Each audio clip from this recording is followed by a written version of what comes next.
We're reading again from EVERNIGHT by Ross Mackenzie, and we're reading the 40th chapter, which is called Nel Pepper. With only one oar and no spells that could help in this situation, Lara, Bernie and Double Eight had been drifting aimlessly in their lifeboat for what seemed like a very long time. They had lost sight of the debris of Dragonfly hours ago. Now they sat there with empty bellies and a terrible thirst. "It's so cold," said Double Eight, hugging his knees. "I'd wager the sea will turn to ice before long. People are going to freeze to death, and those who don't freeze will starve because the crops are sure to die." Lara rubbed her arms miserably. She felt hot tears welling in her eyes, spilling over, and she struggled to hide her sobs, but they burst out anyway.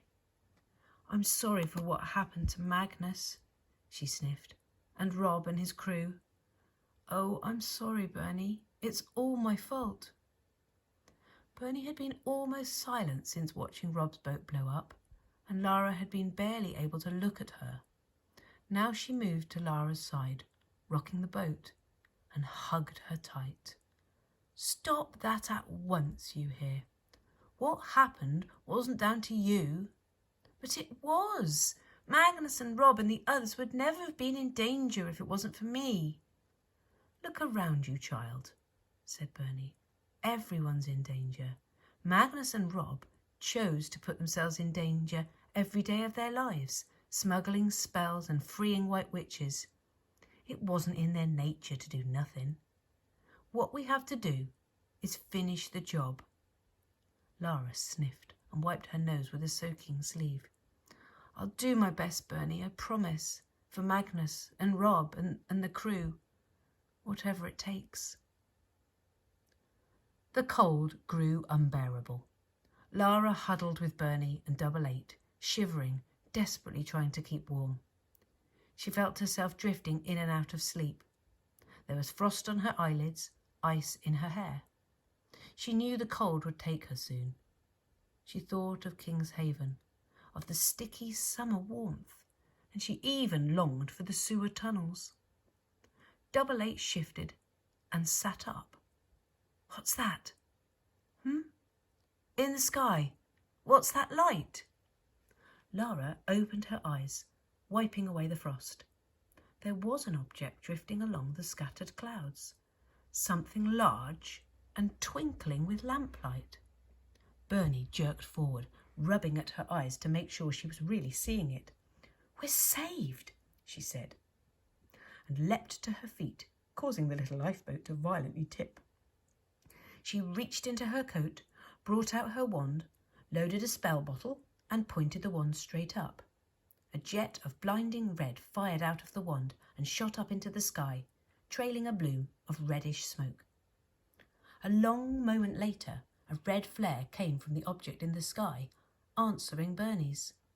The object turned and began to come nearer, growing, until Lara could clearly see the shape of it in the light of its lamps. Looming overhead was the hull of a large wooden boat, and above it, connected by many ropes and frames and cables, was an enormous balloon. A propeller spun in a blur at the back of the ship's body, and warm dragon breath light spilled from the many windows and portholes. "Ahoy down there!"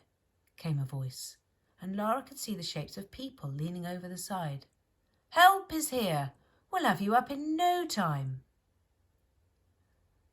"Mother Earth was smiling on you," said Nel Pepper, captain of the airship Star Chaser. "We were supposed to head home to Westerly Witch yesterday, but we decided at the last minute to have one more run. Otherwise we'd never have found you." Nell was a big woman with the darkest skin Lara had ever seen, and a belly like the ship's balloon tucked into her chunky witch's belt. They all sat at a round table in the captain's quarters. Nel Pepper had ordered the cook to bring up some fish stew, and Lara slurped it down into her empty belly, licking the bowl clean, even eating a fish eye, which she usually couldn't bear. Lara found Nell enchanting. Her charisma seemed to fill up all the empty space in the room. Lara hung on every word as Nell entertained them with stories of growing up in a witch colony in a country called Dornia, of fighting the invading Argent army, and of fleeing her home when Dornia became just another piece of the Silver Kingdom, swallowed up in the Southern Territories. "So what are you doing out in this darkness?" asked Bernie as they finished eating. "I could ask you the same," replied Nell with a grin. Bernie smiled. "We've been trying to mine magic from the sky," continued Nell. "It gathers sometimes in clouds and mixes with moonlight. We need every whisper of it we can get. The blossom on the mother tree won't survive the EVERNIGHT. But seriously, how did you come to be stranded in that little lifeboat?" "The storm," said Bernie, looking from Lara to Double A. "It wrecked our boat. We smuggled spells and such in and out of King's Haven. We were on our way home." "Smuggling?" said Nel Pepper, raising her brows. "Dangerous work, no?" "Very. Well, have no fear. We'll be back in Westerly Witch before the morning." She shook her head. "Can't come soon enough for me. I can't wait to feel the sun on my skin again." Lara and the others exchanged startled looks. "The sun? You mean the Evernight hasn't reached the mother tree yet?" "Why, no. Hadn't you heard? The sky's still blue and the sun still shines, though for how much longer is anyone's guess." Presently, a series of whoops and cheers drifted in from the deck of the airship. "What's that?" said Lara. Nel Pepper smiled. "Go see for yourself. It's perfectly safe." Lara had never been on an airship. Until Nell and her crew had come swooping down to save them, she had never even known such a thing existed. Her exotic new surroundings helped distract her from her problems, and the food in her belly and warmth of the fire had lifted her spirits. She got up from the table and hurried away, Double Eight following closely behind. Out on deck, Lara and Double Eight watched in wonder as Nell's crew hurried around the airship, yelling and singing, winding huge levers, pulling on ropes and chains. The chains ran through great metal holes in the ship's hull, and as the crew wound them in, Lara and Double Eight peered over the edge and saw that the links disappeared down into a cloud below the ship. "Here she comes!" "Pull, lads!" The chains yanked a heavy shape from the cloud.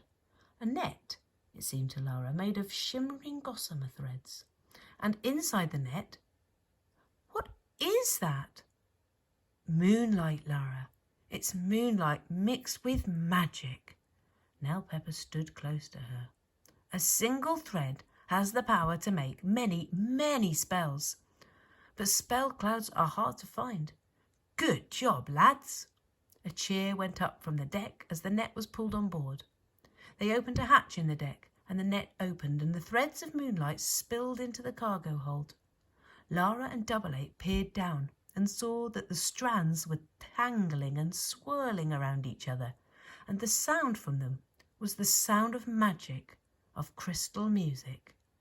"Right, lads!" yelled Nel Pepper, running to the wheel, spinning it west. The star chaser spun around in the sky, and the great engines roared, and they swooped through the stars. "To Westerly Witch we go!"